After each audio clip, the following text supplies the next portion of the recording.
All right, everybody. Greg Pruitt here with Idaho Dispatch, and this is going to be our first episode of the Deep Dive, where we are talking to people in Idaho's political sphere, just trying to get to know them better. We talk about politics all the time, but we wanted to have a place where we can meet folks like today's first guest, Christy Zito, Senator Christy Zito, and just get to know them on a more personal level rather than just the typical political answers and questions that you get in an interview. So with that, we're just going to roll and we'll see how long it goes and we'll just have some fun. So, well, we can talk on the phone for an hour and a half. So yeah, we talk a lot on the phone. That's all politics. So it should be fun getting to do more of who you are as a person. So I guess with that, can you give people maybe a little bit of your background? I mean, not necessarily your whole life story, but like where were you born? Where did you come from? And kind of what did you do, growing up? Okay, so I was born in Tremont, Utah. Well, actually, I was born in Brigham City, but we lived. And I grew up, my mom's side of the family, my grandpa had a ranch. My great-grandma had a ranch out to Stone. So I grew up riding horses and, working on the ranch every chance I got because I loved being on the horse. I would never have envisioned a life without me being on the back of a horse. And then my dad's side of the family, they were farmers. So they raised sugar beets and row crops. And what I mean by row crops is back in the day, they grew like tomatoes for the Del Monte cannery, and they grew sugar beets for UNI Sugar Company, which is not in business anymore, I don't think. But I grew up, watching people work in the fields, wanting to work in the fields, picking tomatoes, sweet corn, all that kind of stuff. So as far as I'm concerned, I had the best of both worlds because, I had the horse thing and the ranch. I had my grandparents and my great-grandparents. I got to know 4 sets of great-grandparents. Oh, wow. And I don't know that happens a lot for kids these days. And it was just a great way to grow up. I'd get on my horse in the morning, be gone all day long, come back in the evening. My dad would joke and say it was all he could do to keep enough hay in that horse to keep enough weight on her so that she didn't just, blow away. But it was a great way to grow up. It was a small town, Tremont was at the time. You knew everybody. If you went to the grocery store, it would take you an hour and a half to get a gallon of milk because you'd have to talk with so many people while you were trying to get in and out of the store. And so that's where I raised my family. I've got 5 kids. I've got 3 boys and 2 daughters, and they were raised on a farm as well. And for me, I would always say, I don't know how I would raise kids if I didn't have that farm, because my theory is they got to work hard enough on the farm that at the end of the day they were too tired to get in trouble. Don't do anything bad. Yeah. And that doesn't mean they didn't, because of course they're just kids. Yeah. But it was a good way to raise a family, a good way to grow up. And I still have 2 brothers in Tremont. And my dad passed away when he was 54, and my mom passed away not this August, but the August before. Mm-hmm. And so I have the one brother in Tremont, and that we're just really, really good friends. He calls me every morning. He's 16 years younger than I am. Okay. I don't know how much you want to get to know me, but my grandma had her last when she was 38. My mom had her last when she was 38, and I had my last when I was 38. So I tell my kids to be real careful when they turn 38. Exactly. And what's your lineage? Because I always thought that was interesting. Oh, so on my mom's side, there's some English and some Italian. And then on my dad's side, I'm second generation American. They came from Albania. Yeah. And that's kind of a cool story. I think it's a cool story how they got here. Do you speak Albanian at all? No, and that's another... That story right there about why I don't speak Albanian is probably my first dive into politics and why I have some of the political stands that I have. Okay. So do you want me to tell this story of my family? Let's do that and kind of why and then why into you the don't. language. Okay. Yeah. So my grandparents, my dad's mother and his dad, they lived in Albania, right? That's where our family's from for generations back there. And just prior to the start of World War I, my grandpa and his brothers decide they're going to come to the United States and work and make money and then go back to the old country. That's how it was always referred to as the old country. So he and my grandma got married, and they were married for 2 weeks, and he left. and she was left there. He had a younger brother, and his mom and his dad came with the boys. So the mom and the younger brother, and then the other brother's wives. So married 2 weeks, he leaves. He comes to the United States. They go through Ellis Island. They're going to work and then make this money and then go back. So right after they got here, World War I started. So they couldn't go back. Yeah. And that war lasted 7 years. So my grandpa and his brothers and his dad, they worked from one end of the country to the other. They rode the rails from New York to California. They worked in the fields picking lettuce and stuff like that. And then the produce would get loaded on the train cars. It would get iced. And then they would ride the rails back to New York. And so along the way, the trains would stop several times. And one of the stops that the train would make was in Corinne, Utah. That was a pretty big hub at the time. And for whatever reason, they decided to get off there. And they actually settled in that Bear River Valley. They bought a little farm in Corinne. Each brother had a section. And then they decided that they would just stay, that life was better here. There was more opportunity for them, more opportunity for their families that they would have. And so they sent for the women and the little brother and brought them back. Wow. And so my grandma didn't speak a word of English. She didn't read or write. My grandpa was, he was the head of the family. When she got here, she gave birth 9 times in 12 years. Jeez.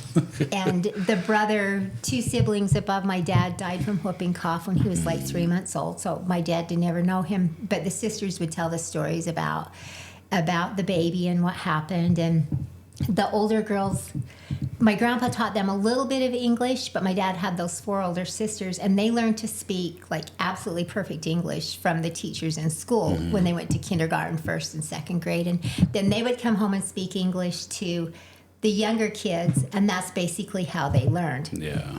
So my dad's dad died when my dad was 6.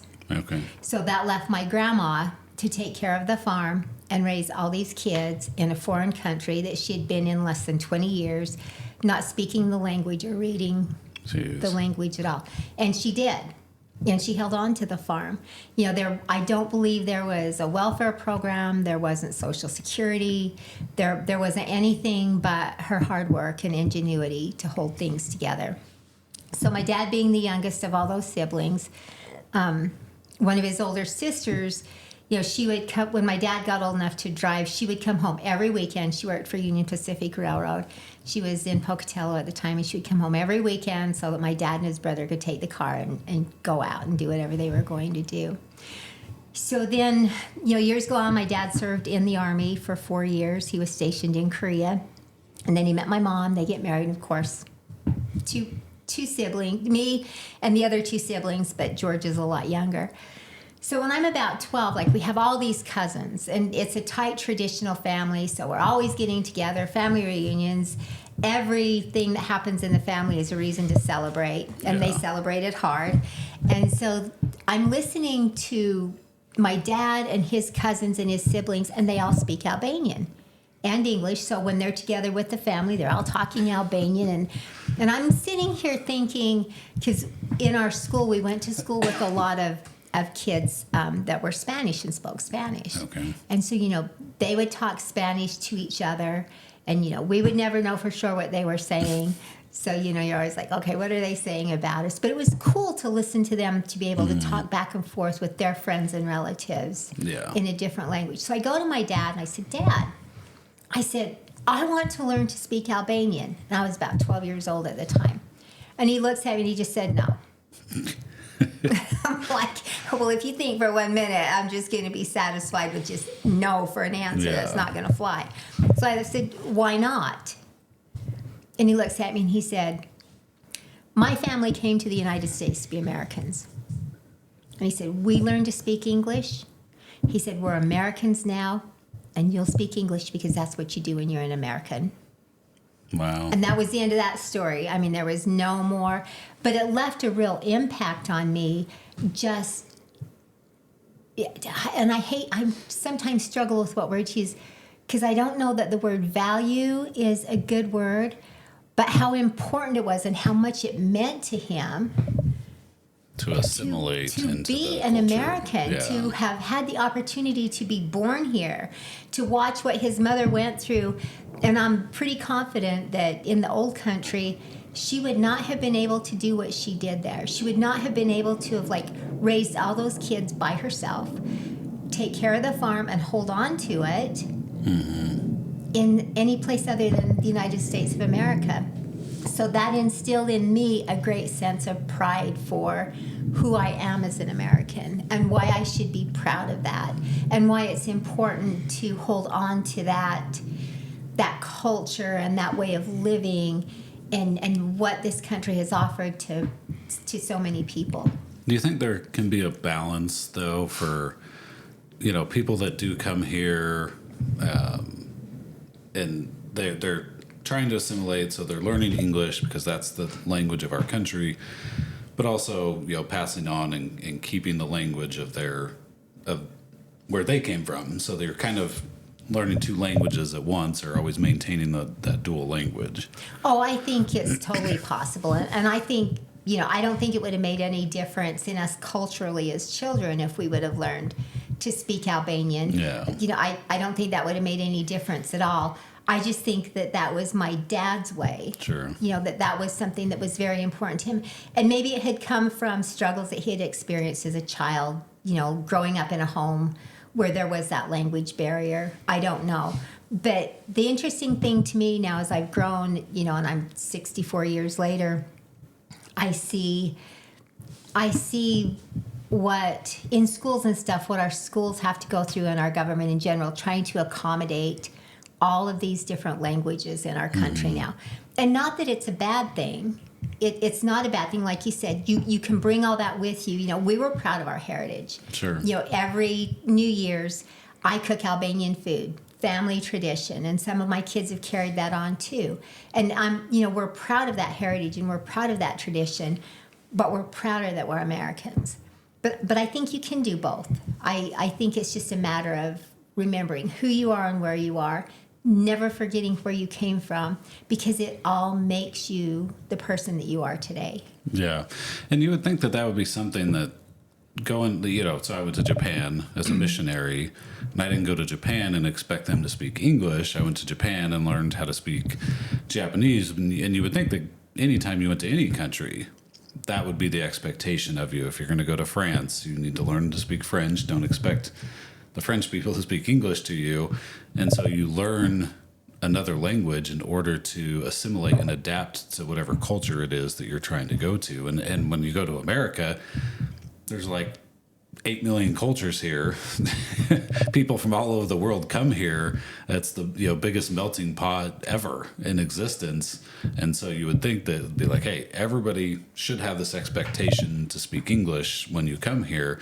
But it is interesting because I'm sure you'll see this too. You go into a bank and you'll see a Spanish-speaking family, and the 5-year-old's translating for mom or translating for grandma, and I'm like, see, that would be hard. That would drive me nuts. I would almost feel embarrassed, and again, I don't know all their situations personally, but you know what I mean. I'm sitting there going, that would drive me crazy if I had to go to Japan and my 5-year-old speaks Japanese and I can't speak Japanese and I got to have them translate for me. That would drive me crazy. But so I get what you're saying. I think you can hold on to both. You can maintain your culture, but also assimilate to the one that you're living in. Oh, absolutely. And I think as much as anything, it's respect for where you go. Like if I'm going to I would like to go to Albania someday. Yeah. I've heard it's an absolute beautiful country. And in fact, Ron and Marie and Nate have been there several times. Really? And I'm like, you didn't take me?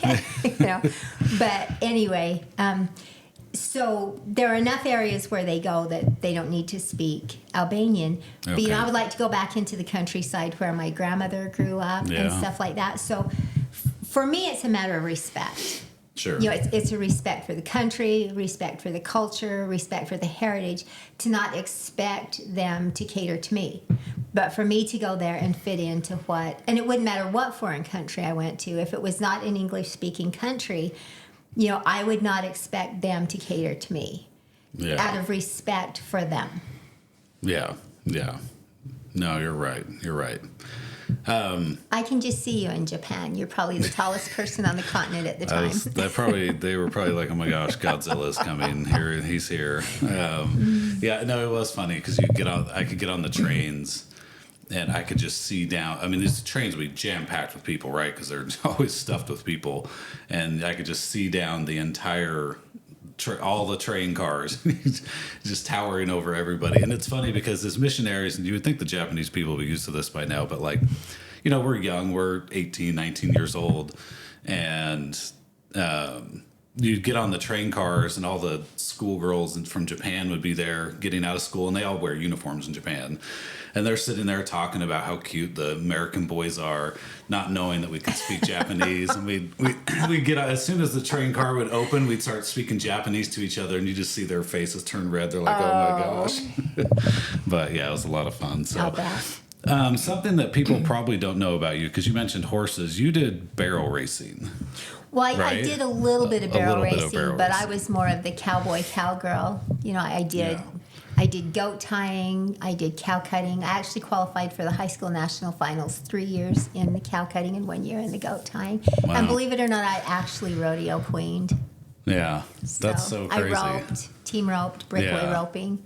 Okay. Now that was back then that was a big thing in high school, like in all over Utah and Idaho and Wyoming and some places it still is, particularly in Wyoming. But was that something you just decided, hey, I want to try this because I ride horses on the farm, so why not try some competition, or like what drove you to do that? Yeah, it was just always kind of the natural thing for me. Now, my dad loved horses as well, and so I don't ever remember not, you know how you don't remember when you learned how to walk? Yeah. I don't remember not knowing how to ride a horse. That was just part of what we did. And so it's just kind of the natural progression of it. The rodeo queen thing, I remember the first time, and her name was Susie Coombs, and I watched her make a presentation ride at the Box Elder County Fair, and then she was queen at the Plymouth Rodeo that year too, and I watched her, and I'm thinking, I remember sitting there, I couldn't have been like maybe 7. Yeah. I'm thinking, I'm going to do that someday. That's what I want to do. And fortunately, I was able to eventually do that. And did you win?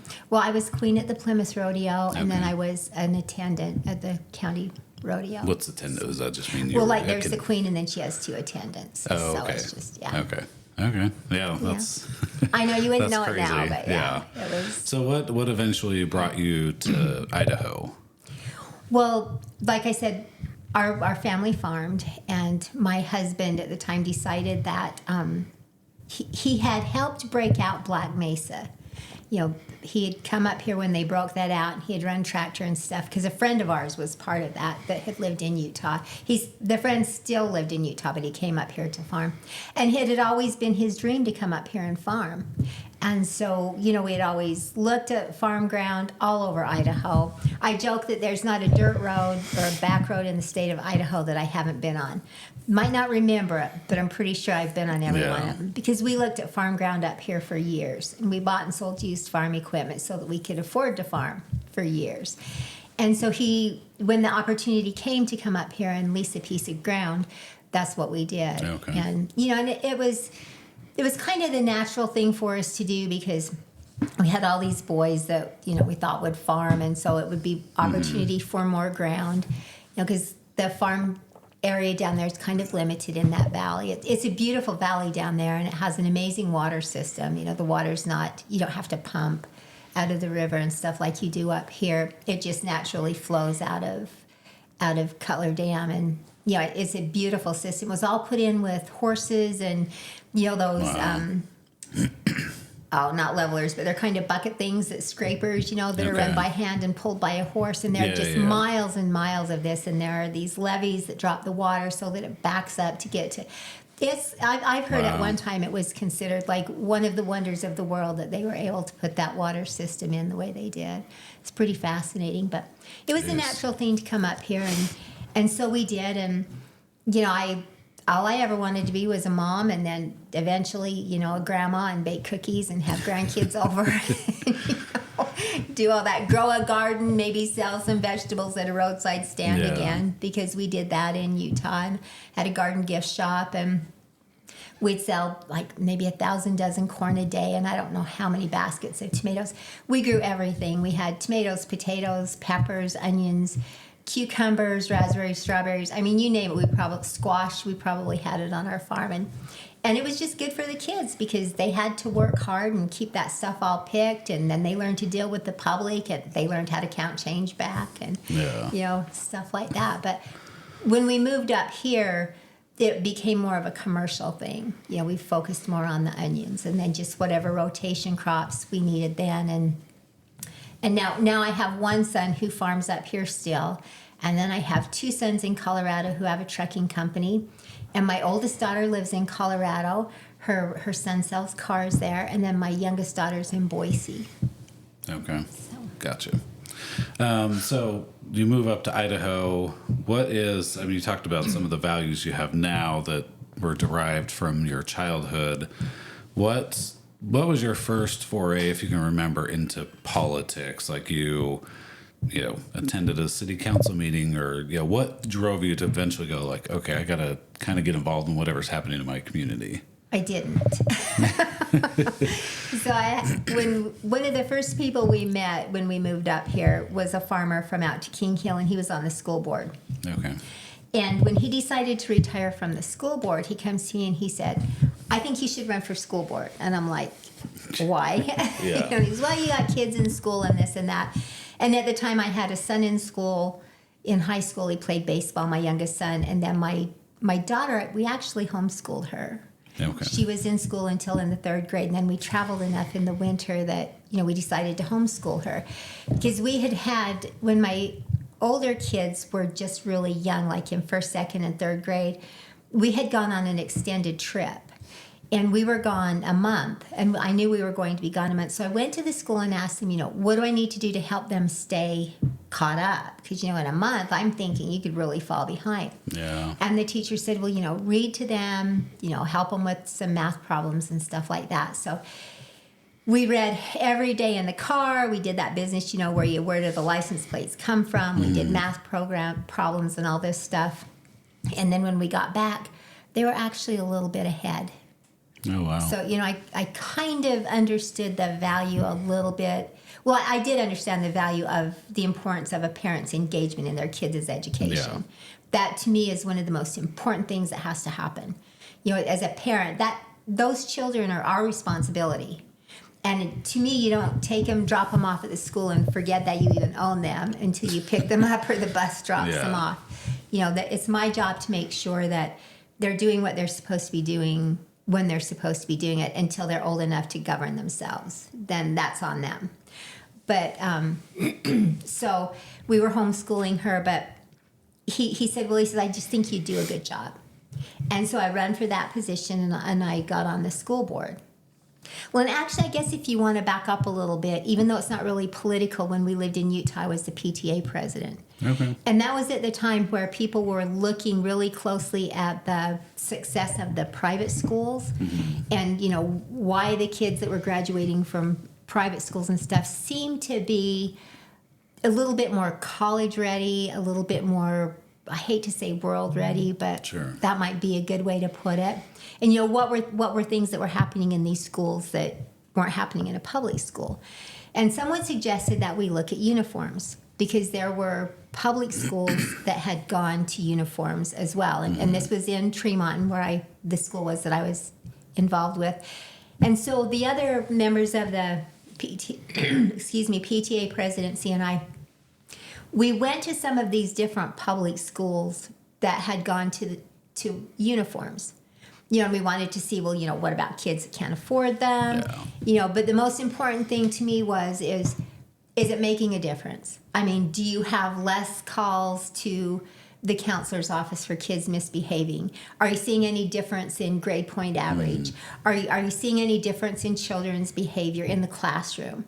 Those were the things that were mattered to me. And was there a direct correlation between that and the date that you implemented the uniform program? Yeah.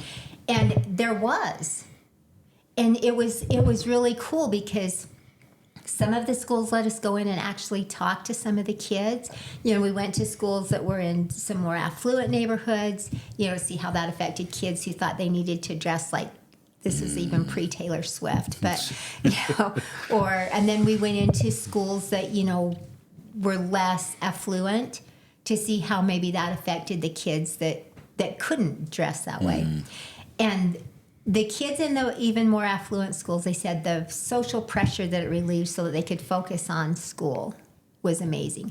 And the kids that weren't as affluent, they were so grateful that they didn't have to go to school and be judged by what they wore. Yeah. That everybody was looked at more equally, the same. It was more on you, your personality, and not your outward appearance.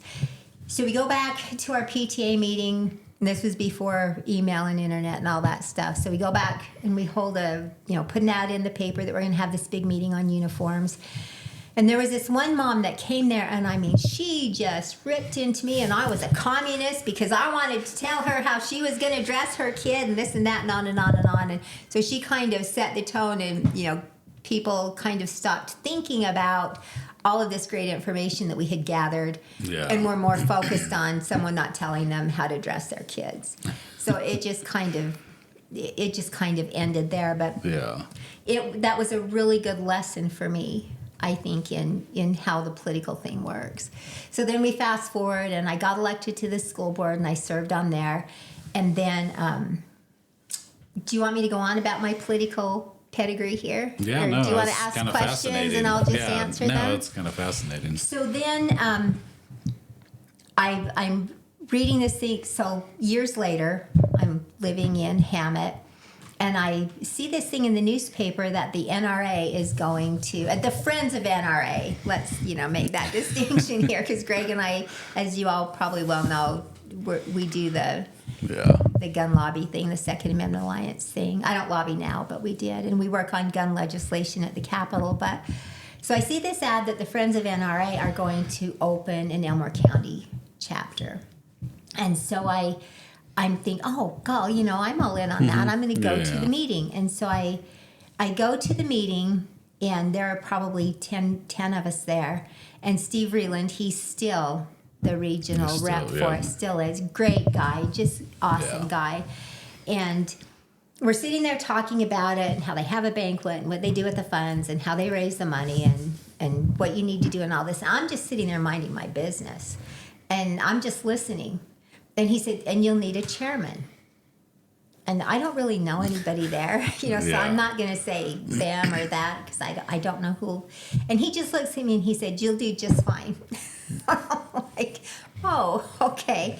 So we did it, and we formed a committee, and it ended up that our committee was an all-woman committee, even our FFL. And I didn't even think about it because I just assumed that this was a normal thing, but evidently it wasn't. So we were the first in the history of the state of Idaho and the second in the nation to have an all-woman committee. And that landed us an article in the Heritage magazine and our picture on the cover of the magazine and stuff. And we had the second highest money earning event in the country that year for a first time event. And so I did that for a little while.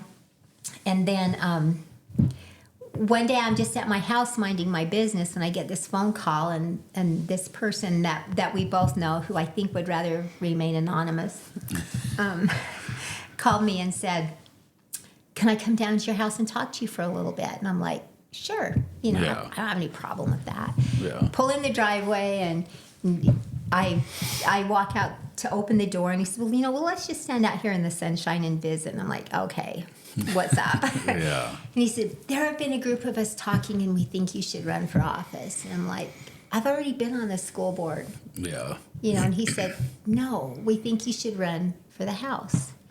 He said, Rich Wills is your representative, which I knew because I went to church with Rich. Yeah. He was the Sunday school superintendent, and I was a Sunday school teacher. So, I knew him well, and I knew his family well. And I'm like, well, why would I do that? He said, well, he's not as conservative as he used to be, and it's time for a change. And this was the Trump year, the first Trump year. And so, the winds of change were in the air. And I said, well, your timing's pretty good because my youngest is 18 now. I don't have to worry about, she can be on, not that she can be on her own, but she can be on her own. And I said, I'll pray about it and decide. And then it's just like God just started making all these things happen that made it so that I didn't have any reason to say no. Yeah. Like I'd been trying to sell my house for years, like 5 or 6 years. It sold. And just stuff like that made it so that it was the right thing to do. Yeah. Yeah, no, I it always takes me a little bit to remember, because that was the first year that I met you, because you came down and did some training, learned all about the whole access-based politics versus, confrontational politics. And I just remember because that was the year constitutional carry finally passed, or at least a chunk of it. And there were four Republicans that voted against it. I think 1 in the Senate and 3 in the House, if I remember correctly. And Rich Wills was one of them. And I was like, well, what in the world is happening here? How dare a Republican vote against constitutional carry? Like, what the heck is happening here? And then your name came up, and so. Do you remember that on Facebook, though, how funny that was? Yeah. Because you posted about it, and I've been following the Alliance, and then there's, it just blows up. Mm-hmm. And so somebody's got to run against him, somebody's got to do this, and I read this one thing that said, well, there's that Zito guy down there that's filed to run, and I put on there, I'm not a guy. Yeah, and that was just blew up from there. So, yeah, and then I remember, so you had been campaigning. And I don't remember what month the training was. It was after the election. Was it after? Right. Yeah. So right Christy's super tired and she's exhausted and she comes down to this training. Cold. It was cold in there because she's always cold. She's wrapped up in a blanket and then she falls asleep in the training. And I'm like, okay, well, hopefully she is doing the whole, just soaking it in while she's sleeping. And then, I didn't sleep very long. Yeah, it was more of one of these. Yeah, things, it was just a little church head nod thing, like amen. But yeah, you ended up winning that election, and then I just remember that first session because we would talk about politics, and by then I had already learned the difference between how they think things are supposed to work and how they really work. Yeah. And I had gone, your trial was by fire. I had gone all in on confrontational politics, and then I just remember that first session and just kind of watching you, and I hope that's where eventually people will appreciate how different you were compared to most politicians that had gone in there. They Becky was pulling you in his office and berating you, and you were just standing up to the establishment over and over and over, and they'd start attacking you, and so we'd start attacking them as an organization, defending you, and I just remember going, holy cow, this lady's not messing around. And it was nice not to feel like you're getting stabbed in the back all the time like you do with so many other politicians. But what was it like that first session? I mean, you get kind of convinced to go run because people are like, you need to run against this guy, and you get in there. I mean, what was your kind of initial reaction to how you think the legislature would be versus how it really was? Well, that's really an interesting question. And when you look at it from the outside in, you see all of these people in suits and ties and dresses and Madam Chairman and the good woman from 23 or however, all of this protocol and stuff, but the behind the scenes is really different. Because and I was so politically naive. Yeah. That I think that might have been more of a help at the time than a hindrance. Because, to be really honest, I had never watched a committee meeting. I had never watched a floor session when I was asked to run. I knew who my candidates were. I knew who my representatives were. I had put out signs for Pete Nelson. And again, I knew Rich. I didn't know our Senator Brackett at the time. But I was very naive to the whole process. And then I went to your confrontational politics class, and I think that kind of prepared me a little bit I think that we had this conversation in my office. You'd come into my little cubicle, and I loved it when we had cubicles. I can see no reason for offices because I think that's just a move towards a full-time legislature, and we're not supposed to be a full-time legislature. Yeah. You come in my office and you said, they're gonna beat you up. He said, they're just gonna chew you up and spit you out, and I think you were trying to scare me. And I'm like, I remember looking at you and saying, there isn't anything that can happen to me in this building that I haven't experienced worse on the outside. Yeah. Because even though, I've had a good childhood and all that stuff, but that doesn't mean I haven't had my trial by fire either. Yeah. And you looked at me and I could see in your face, it's like, we'll see. But I think the thing that surprised me the most is, and it still to this day surprises me, is what I consider backhandedness. Mm-hmm. I mean, on the public level, people appear one way, but then you have. So, for example, I'd worked with the ranchers in Owyhee County during the campaign and before the session started. They were involved in that lawsuit with the BLM over water and water rights, and they won. However, what it cost them financially to win, was going to end their ranches. Yeah. And I believe that they went into that on the promise that there would be some help from the state, because it should have been the state fight against the feds. Yeah. But these ranchers took it on, and God bless them. They hung in there and they fought it and they battled it and they were successful. But the financial compensation from the state did never come through. And I think they're still working on getting that today. I think Tina Lambert ran a bill or a resolution to try to make that happen. So Fred Kelly Grant, he was an attorney, and he has successfully used coordination and worked with 3 little school districts in Texas, tiny little school districts like the Glens Ferry School District, and actually stopped the NAFTA superhighway. So he understood all the nuances and the principles and all of this stuff of how you fight the feds and how you be successful. Well, he had worked with these ranchers as well. And so I worked with him and we drafted a resolution to use the Constitutional Defense Fund to compensate these ranchers, because that's what it was for. Yeah. The Constitutional Defense Fund is to fund this kind of battle, to help the state protect their rights against the feds. Well, I get it all drafted, and I'm working on it, and I'm trying to get a hearing on it from the chairman of state affairs, and I'm trying to get support from all the other legislators to make it happen. I'm working on getting outside support and stuff because, I had learned how you game this from you, with the gun legislation when we worked on improving our constitutional carry. And I would always work late in the office, and I would always get there early in the morning because it just seems like there's so much to do. And I still do because, I want to do a good job. And I had printed some stuff off the printer, and I walked out of my cubicle down to the printer, and I take my papers off the printer, and there's my resolution with someone else's name on it from my legislative district who is a House member. Yeah, I remember that. And I'm like, what is going on here? Because I tried to talk to this person about it, and they, acted like they didn't want anything to do with it. And now, next thing I know, here it is. So I called you, and you said, well, this is how it is. They're not going to say anything to you, and they're just gonna take it and do whatever with it. Well, of course they did.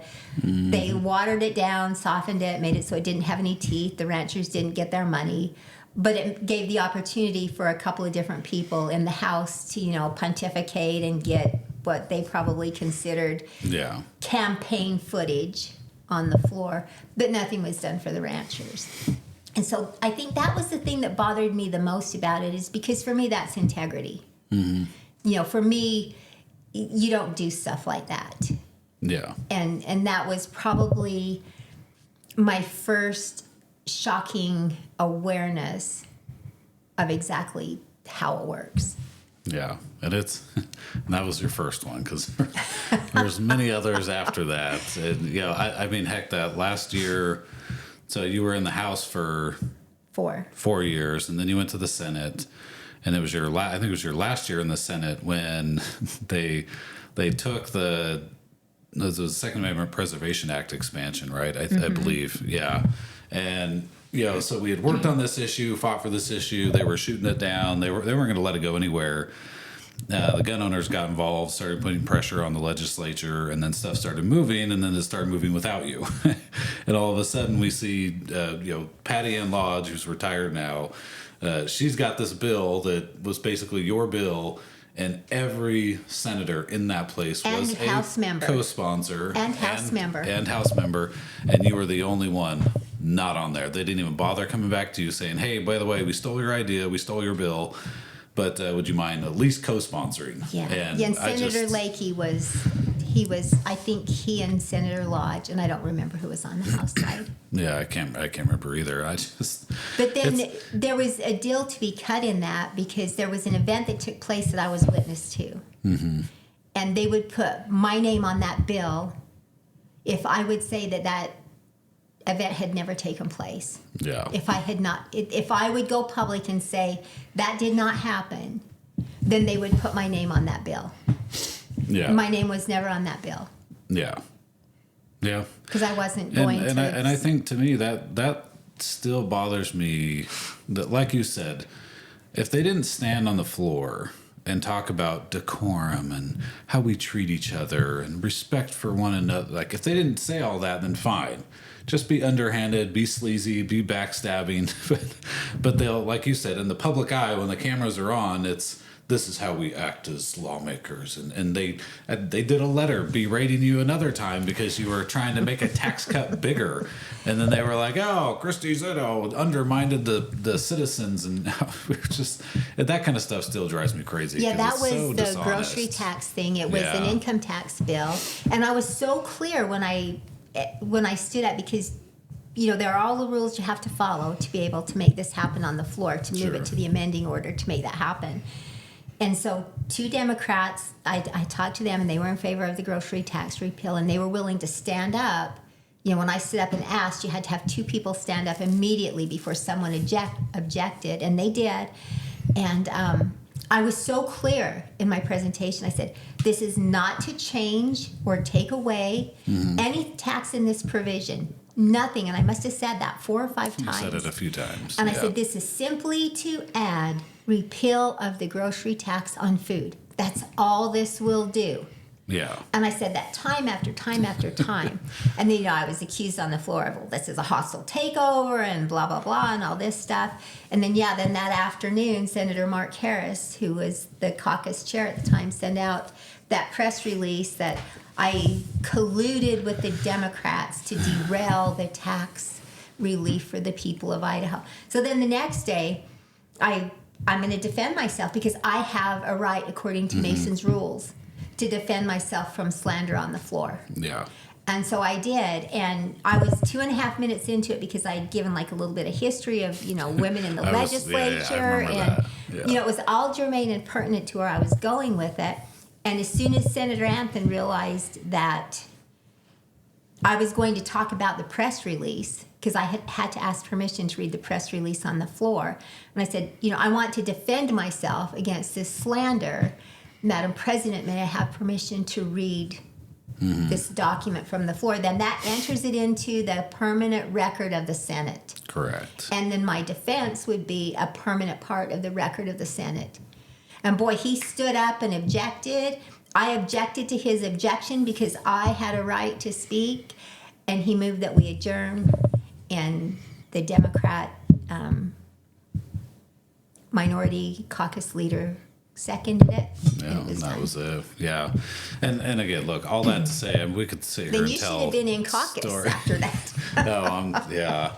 No, I think the point here is that we could tell lots of these stories. There's probably a lot of people going, what in the world's happening? All we're saying is, like, what you guys see on the outside and what you're watching them say on camera is not the same thing that is happening behind the scenes. And when the cameras are off or in caucus, it's just there's a swamp here in Idaho that's every bit as deep as the swamp in DC. There's backhanding and backstabbing and stealing, and it really is sad, because you would think that in a place like this we would be above the fray on doing that kind of stuff. to each other. But it's not. It's bad, and yet you ran for re-election again because you were looking for more of a beating, I guess, from the establishment. But and this is a good place to segue into something different too. So I don't believe that these jobs should be homesteaded. yeah, I really don't. It's a citizen legislature. You come, you serve your time, and you move on so that someone else can serve. Because no matter how you look at it, if you're not real careful, the longer you're there, I think it's called the Stockholm Syndrome. yeah, Whether you want to or not, you form these relationships with lobbyists. You form relationships, and you can feel yourself starting to think, well, you find yourself starting to question some of the votes that you should make for reasons that you shouldn't question. And I remember one time in that last session, there was a vote. I don't even remember what the vote was about, and I was going to vote for it. And Glenita Zeiderveld, who is now a senator, she came into my office and we're talking about it, and she looked at me and she said, "You know the right thing to do." And I said, "But you don't understand what it's like to be here." And she said, "You know the right thing to do, so just do it." yeah, And that's when I'm sitting here thinking, have I been here too long? Am I Right. starting to be what I despise? yeah, And then the opportunity came to go to work for the Alliance, and I'm like, I don't want to become that. yeah, And so to retire at that point made sense to me, because, and then, as things turn out, to be honest with you, I really didn't think the election would turn out the way it did. That next election. You couldn't have had a worse replacement in the history of Idaho politics. And then 2 or 3 votes in, my phone started to ring, and you can't let this happen. You should never retire. And I'm like, well, what can I say? Yeah. I have no excuse No, I mean, other than I should have retired. I think to your point, though, it is a good, I think, regardless of why and how and everything that happened in between, I think it is a good break to just take a step back and go, okay, I'm out of that place.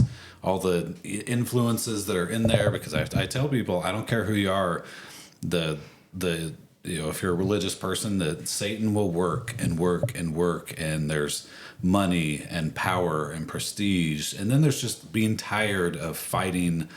Now, look, if you go in there and you become a part of the system, you're gonna have a great time. Oh yeah. Right? If you're always the hammer, then great. But if you're the nail and you're sticking out and you're like, hey, don't do that. Wait, we can't do that. Wait a minute. What about this? You're just going to get pounded and pounded by the establishment over. And so I think that wears on you. And eventually you just kind of give up. You're just like, screw it. It's not worth it anymore. I'm tired. I didn't want to get to that point. Yeah. I just didn't want to do that, because even like the spending bills. So, I was in the House during the COVID year. I was in the Senate into some of, I think this past year were the last appropriations for the COVID money. And every time there was an appropriations bill to be voted on that had COVID money or ARPA funds in it, or however they labeled it at the time, I would vote no. Because when that money ends, like we're going to see in this legislative session, coming. that money's gone. What happens to all those programs that money went into? Yeah. Because the bureaucratic agencies, they grow their budget and they expand their belt, so to speak, but I don't know that I've ever seen one shrink their belt. And all these education programs that were funded, and this I learned when I was on the school board it's my opinion that every time you change a program in our schools, like they wanted to go from the reading program they had to reading first. So you have to hire somebody to administer the Reading First program, and you have to teach the teachers how to teach the Reading First program. Yeah. When kids have learned how to read for like the beginning of time, probably, just by learning how to read. I mean, I taught several of my kids how to read. But every time there's a change in that, you've got a group of children in the transition that are going to probably miss something because the teachers are learning and they're learning, and there's just a time there where, and I learned this in the school board, that our district wanted to hire somebody to write grants. And it was just a small district, 400 kids. And it's at the time, I think it was a $60,000 a year position. And I'm like, couldn't we use that $60,000 to enhance the programs that we already have? How much money do we spend on these grants? How much money does this grant bring in that we're either going to lose the program and not be able to fund it, or make this shift and lose a year's learning in these areas for these kids? And I said, I want numbers. I want to see how much money these grants bring in, how much it costs us to get them, what hoops do we have to jump through, like the school lunch program.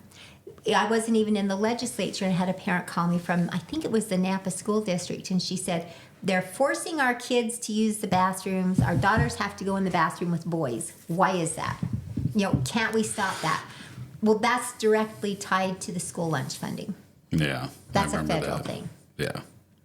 And so what are we giving up when we give up the local control and we think we have to have all these bells and whistles when children have learned and schools have functioned for generations without all of this stuff? Yeah. And I'm not against advanced learning and better things and stuff. But I think we really have to take a step back and look at what is it that we're really trying to gain here. What is the goal? Years ago, I went to you and I talked about this just the other day, a High Schools That Work convention. It was in Nashville, Tennessee. And I was so impressed. I was so excited because, if a kid had aptitude in technology, it was a technology-based high school or an agriculture-based high school or a mechanical-based high school. And I know that's a lot of ground to cover, but you could even do that with programs in your school. You didn't have to have specific, because that's how it was when I grew up. I had one of my boys graduated from high school. He could have opened a welding shop because of the technical classes that were in there. There used to be a time when children learned practical, help me here, practical trades and tools and stuff in school. Like they learned how to weld. They learned how, in the FFA classes, not that we're such an agrarian-based society anymore, but you learn these things so that when you graduated from high school, a lot of people were really job ready. Yeah. And then we saw this shift to you're not smart and you're not valuable if you don't have a college education. Yeah. Which, that's not to say that a college education isn't valuable, but the person who has trade expertise and vocational expertise is just as valuable. And so I think we need to look really close here, what's really important and where do we really spend that money. Now, I know kids who have gone through vocational training, get jobs as welders or whatever, make a ton of money, and then they decide they want to go to college to become something different. But they don't have to get a student loan that someday everybody else is going to have to pay for, we're seeing now. Yeah. And they have that that sense of self and that sense of self-worth because they were able to advance their goals on their own. Yeah. Yeah, no, the whole system is completely upside down from what it used to be. And I was talking to Ron Nate, the president of the Idaho Freedom Foundation, the other day, and I said, when I went to Iraq, and I'm not saying it needs to be this bad, but we go to these schools, and the schools are just barren. I mean, it's desks and it's chairs, and there's some walls, and there's a chalkboard, and then they've got pencils and just their textbook, and that's what they go and they learn. And I'm not saying we go backwards necessarily that far, but now when we build a school, like even an elementary school, it's a Taj Mahal. It's like these big, massive, fancy schools with all the gadgets and gizmos you could ever want. And yet our education continues to plummet. Like our reading's down, our math is down, our science is down. And it's just because the whole environment is not conducive to how I think a lot of people learn. We talked about Elevate Academy, where these newer charter schools here in Idaho they're teaching welding and they're teaching woodworking and they're teaching all this stuff that I'm like, I would have loved to learn that way instead of sitting at a desk for 8 hours listening to a teacher or multiple teachers drone on about subjects I just don't care about. I don't remember anything from high school. I don't remember anything that was helpful for me in high school whatsoever. I mean, it was that unmemorable. And I think it's like that for most kids. It is. And it helps all of us to learn when there's practical application. Correct. So my brother called me one day and he said one of his kids were struggling in math. And they wanted to do these remedial math programs. And I'm like, now, wait a minute. I said, you have an excavation company. Yeah. You use math all day long, every day. I said, take that child with you. Have them figure, how many loads of gravel it's going to take to make the bed for the cement this deep and this big, Mm-hmm. Use those practical application, those math skills that you use every day. Teach them, because I will guarantee you that once that child can see why it's important for them to learn that, then it makes sense in their mind. Correct, yeah. And it did, and it helped. And we just have to stop and remember this country was founded by people who went to one-room schoolhouses. Mm-hmm. Yeah. It's because we need to value the child and value the education more than we value the facility that we put them in. The education system in the state of Idaho is pretty administratively top-heavy. Yeah, very. They say, well, and I feel bad for the teachers. I talk to teachers often, and I get that, they need more money in the classrooms. But we keep throwing money and throwing money and throwing money and throwing money at our school systems. Where is that money going? Mm-hmm. Why are those hundreds of millions of dollars, second biggest budget item in the state, next to Medicaid expansion, which will eventually break us, second biggest budget item in our state? Why is that money not trickling down into the classrooms? And why is there always a new shiny program, a new shiny Mm-hmm. penny that we need to keep reaching out to, instead of getting that money to our good teachers, getting that money to our children? Because like you said, it doesn't have to be the biggest, best, beautiful, most shiniest school in the world. It's getting that value of the education to the kids. Yeah. It's making sure that our parents are, so that instead of having to work 6 jobs to pay all their taxes and everything else, they can spend that time with their kids. That's more important than any fancy, shiny school building, is that parents are actively engaged in their child's education. Yeah, I agree. And hopefully we can get some change in the next couple years. Let's jump ahead, I guess, here to the session. We're getting ready to start the 2025 legislative session. What do you think should be, whether it will be or not, is a different story. What do you think should be one of the 2 top priorities for Idaho lawmakers that Idaho citizens are looking for? Well, it's hard to narrow it down to 2. I know. Maybe we'll do 3 or 4 so here. we'll do 3. Yeah, But because I campaign, I listen to people from all over, and tax relief is huge. Mm-hmm. With inflation the way it is and stuff, our earning power and our spending power is just going down. So I've heard people say 2 things as far as taxes. So we'll do it that way. We'll do taxes. Yeah. So the tax on food. And, I'll hear people say stuff like, well, that's the only way we can collect taxes from people who travel here out of town or come here on vacation and stuff. And I'm like, I don't think that's 100% accurate, because I vacationed and traveled here before I lived here. And, when I'm passing through or traveling or vacationing here, we ate out. Yeah. We didn't go to the grocery store and buy food. Well, but doesn't that remind you, sorry, I don't want to cut you off there, but that reminds me of when we were pushing constitutional carry. And there were some gun owners and even some lawmakers that were like, well, when Washington State recognizes our constitutional carry, then they can carry here. And I'm like, wait, what? Are we defending rights, or are we making them a privilege? I don't understand what's happening here. And to me, it almost feels like that same kind of attitude that taxing food should just be wrong. Mm-hmm. Like, it shouldn't matter where the person is from. You're taxing their groceries. Like, that seems wrong regardless, right? So that it just reminds me of that we're fighting that same mentality of it's us versus them. And it's like, well, no, it should be us versus the government. How about the government just stops taking all of our money regardless of who it is? So, right. And so, and here, the other thing is people talk about that we already get that tax credit back. that the state gathers up our sales tax off of our food, and then, we get that back when we file our income taxes. Well, that you get back on your income taxes, that was originally an income tax rebate. Mm-hmm.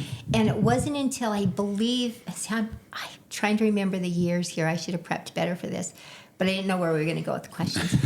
I believe it was 92 when they labeled it a food tax rebate or refund or whatever you want to call it. That had been going on since the 70s, and it had nothing to do with food. Then when people started to look at it and say, gee, we have neighboring states who don't charge, sales tax on food, and, like our panhandle people and stuff like that, that's maybe hard on those businesses because people can go across the border and save money on it and stuff. That's when that got labeled as a rebate on the grocery tax. Yeah. And so, that's kind of a misnomer that it has gotten that far, labeled the way it has, because that's not really what it originally was. Yeah. That's not how that started out. And so either way you want to look at it, by collecting that tax, and it's harder on people with big families, because you just spend more on groceries. It's just a fact. It's just the way it is. Back in the rebate. No, you don't. Not to cover what you pay in taxes. Yeah. But the bottom line is so the state takes the money, the state holds on to your money, the state does what it wants with its money, and then the state decides how much of your money you're going to get back. Correct. Right? Yeah.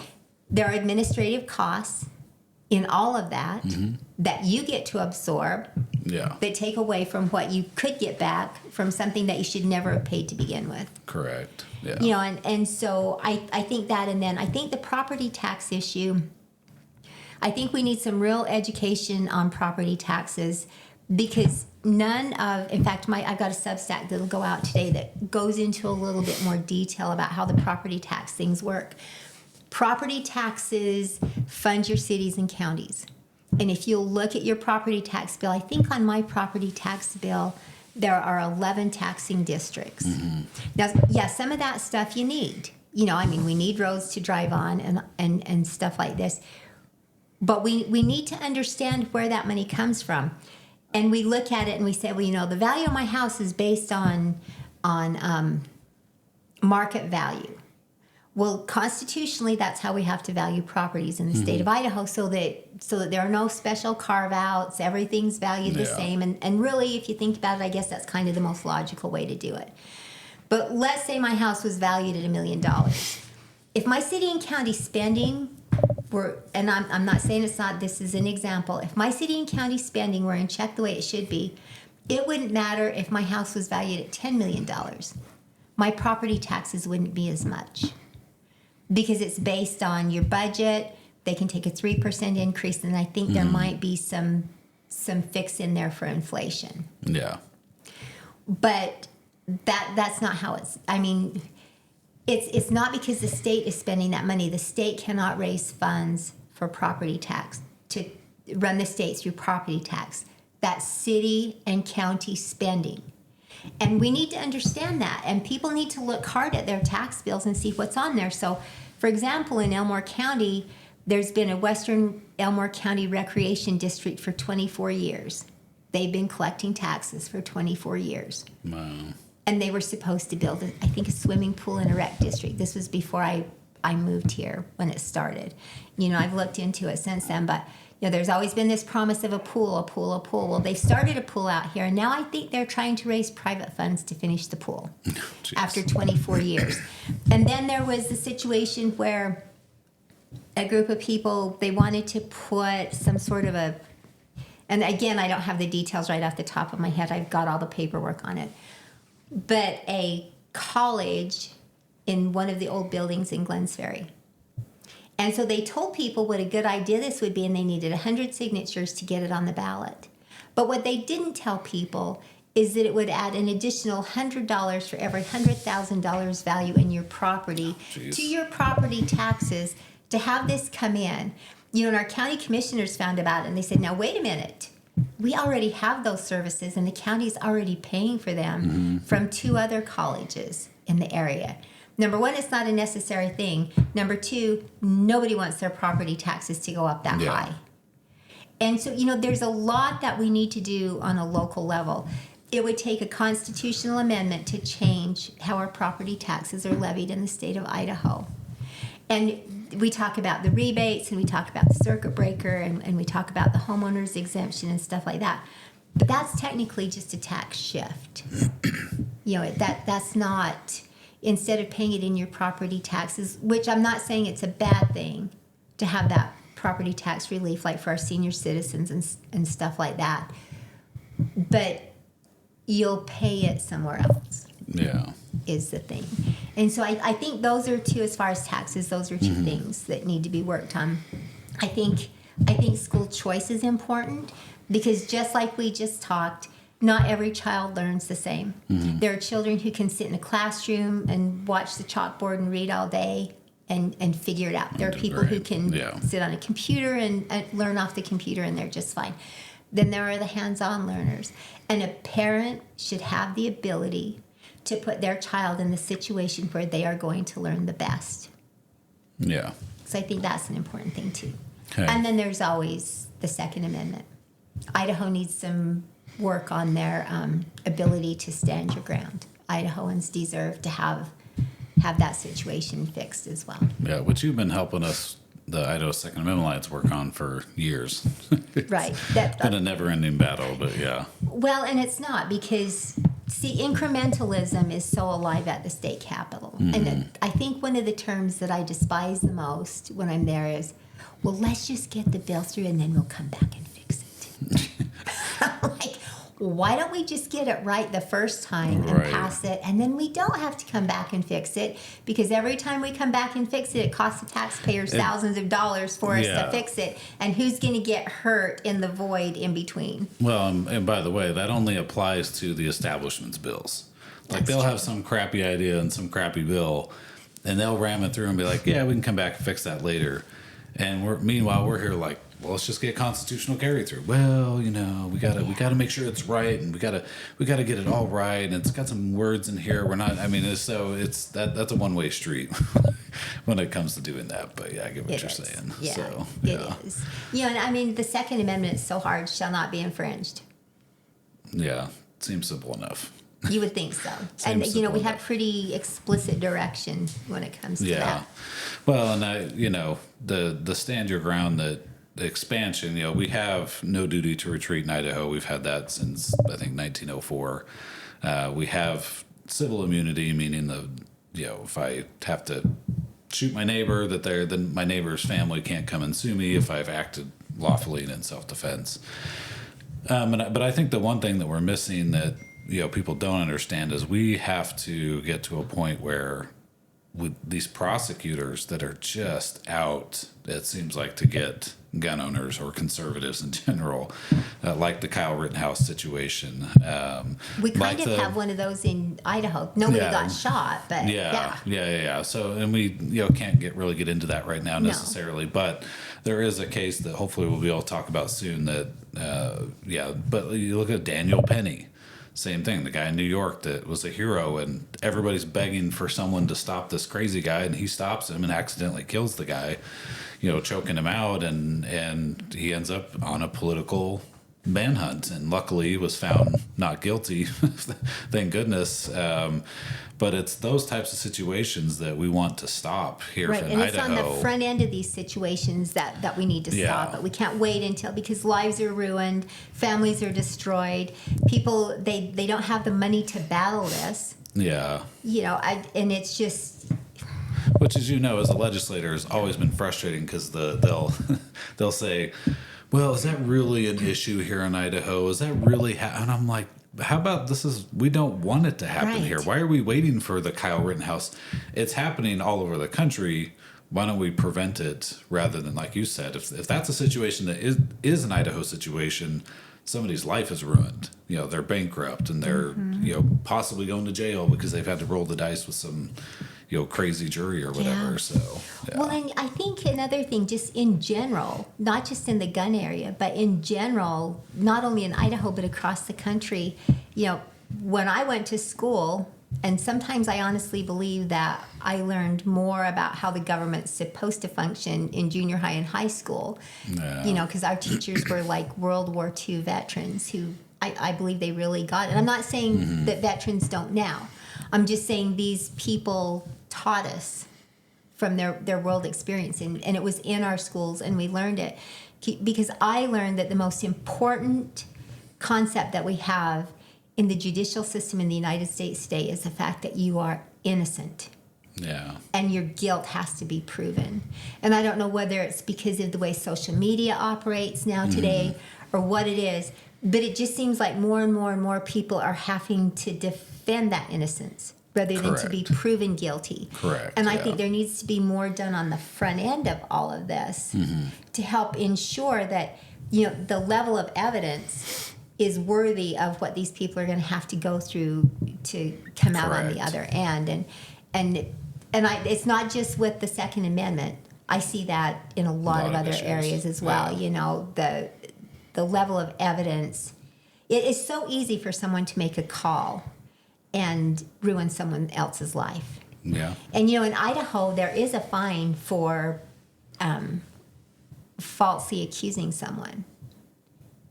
But it's only $500, and they don't know that it's ever been used. Probably not. Not that I've ever heard. Me either. Yeah. Awesome. Well, is there anything else, I guess, in closing you want to talk to Idahoans about? And it's been fun. I've had a good time. I don't know how long. We're at an hour and 11 minutes. Oh, good. You said about an hour. Yeah, no, that's great. I just think that, as I've served in the legislature and been involved in all of this, I think the thing that I appreciate the most is engagement and involvement from the citizens. We see it with the Alliance. Remember that morning that it was a hearing, I think, on constitutional carry, and you were living in Caldwell, and you called me and you said, the roads are a solid sheet of ice. I'm going to get there, but I don't know how long it's going to take me. But we put out a call to action last night to have people come to the Capitol. Yeah. But don't be surprised if you and I are the only ones there, because the weather was horrible. It was just horrible.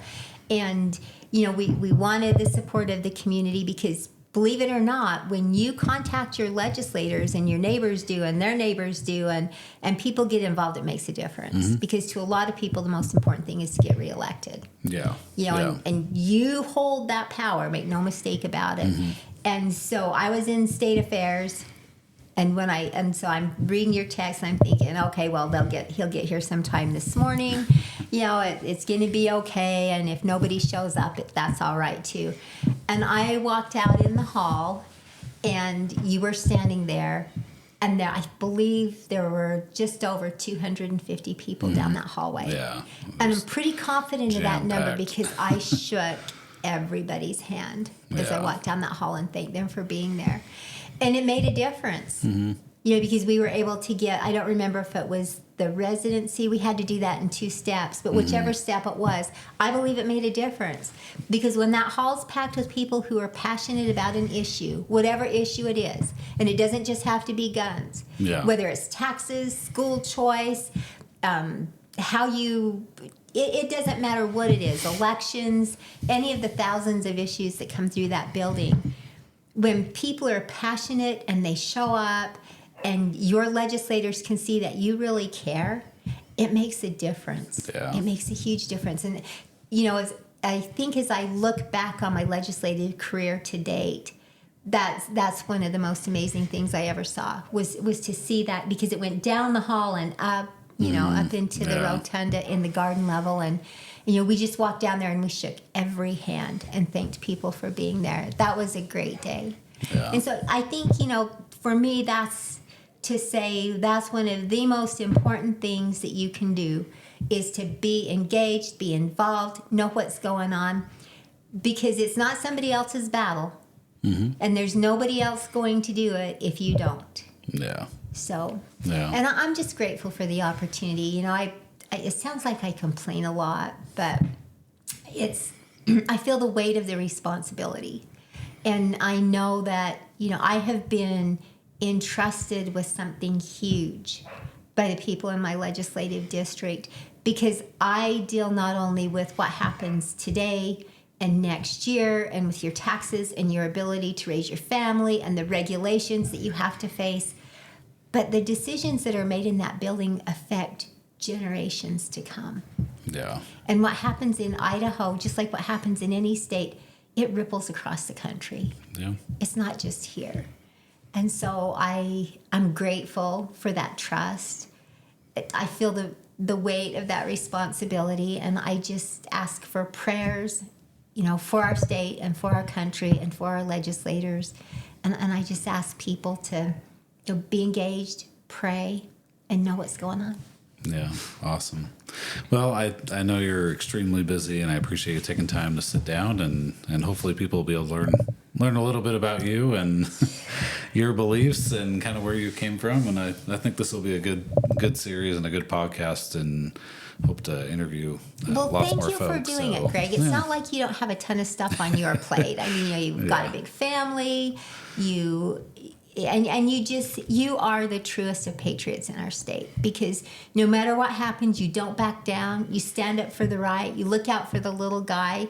You do everything you can to get the information out to people so that they know what's going on. And I'm just grateful to you for what you do. You and your family, Kristen and your kids, they're just kind of like my little family too.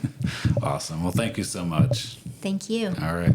Thanks, everybody, for tuning in. Be sure to share, give us a thumbs up, subscribe, and all that good stuff. And be sure to follow Christy through the legislative session. She does awesome work and is out there fighting for you guys. So thank you. Take care. God bless.